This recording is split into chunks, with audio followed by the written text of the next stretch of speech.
Assalamualaikum warahmatullahi wabarakatuh. Mari kita sambung kembali kajian kita, materi pembelajaran kita hari ini, yakni hikmah dan manfaat nasihat. Kita melihat dan mengetahui bahwa pada pertemuan yang lalu ternyata nasihat itu dan dakwah itu harus kita lakukan dengan metode ud'u ila sabili rabbika bil hikmati wal mau'izatil hasanah. Menyeru manusia ke jalan Allah dengan penuh hikmah dan bijaksana merupakan suatu metode yang diberikan Allah kepada kita untuk menyampaikan dakwah. Nah, ternyata kalau kita lihat ada hikmah dan manfaat nasihat itu. Yang pertama, nasihat dari orang lain, ya kan? Kalau kita lihat nasihat dari orang lain merupakan kontrol sosial pada saat kita terlena dan tidak mampu melakukan introspeksi. Jadi dalam hidup dan kehidupan kita ini, ketika kita mendapatkan suatu masalah, maka perlu ada orang lain memberikan nasihat.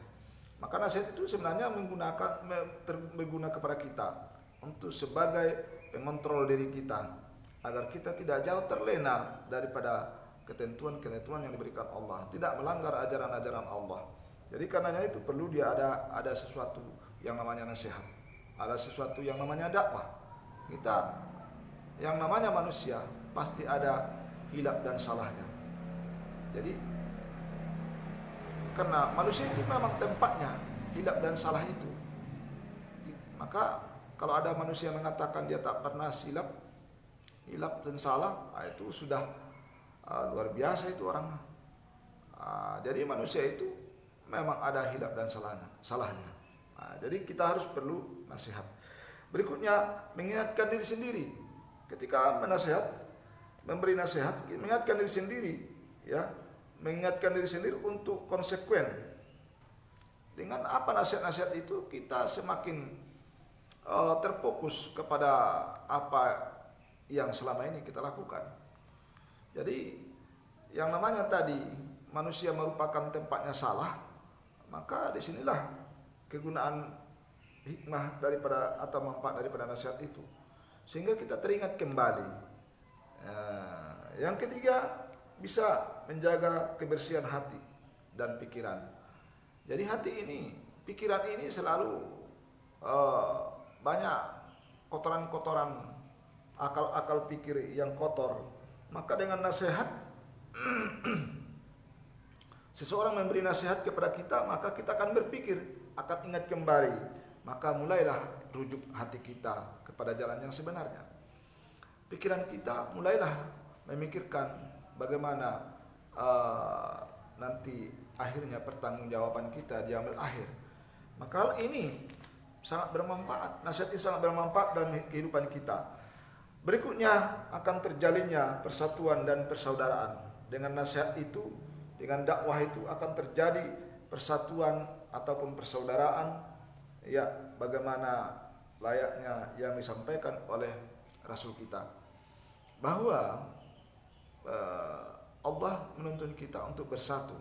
Rasul memberikan kita keterangan untuk bersatu, bersaudara. Makanya bersatu itu sangat bagus, apalagi dalam membela agama dan negara kita. Jadi untuk itu mari kita senantiasa melakukan dan mengamalkan nasihat ataupun dakwah harus kita sampaikan kepada sesama. Tujuannya agar lebih mencerahkan pikiran hati kita dan seterusnya. Terjaganya lingkungan dari kemaksiatan dengan adanya nasihat tadi, maka nasihat itu senantiasa memberi arah yang baik. Jadi lingkungan yang tidak baik akan nanti diberikan nasihat, maka orang yang mengamalkannya itu, ya, maka dia akan baik di lingkungan itu. Kalau sudah baik, maka nyamanlah kehidupan lingkungan itu. Kemudian terciptanya keadilan, keamanan, ketentraman, dan kedamaian. Jadi orang yang memberi nasihat itu, suasananya lingkungan sudah damai, ya, kenyamanan akan kita peroleh. Tidak banyak hal-hal yang dilarang agama terjadi di situ lagi. Sudah jauh maka kenyamanan akan kita nikmati. Berikutnya terakhir mendapatkan balasan kebaikan daripada Allah.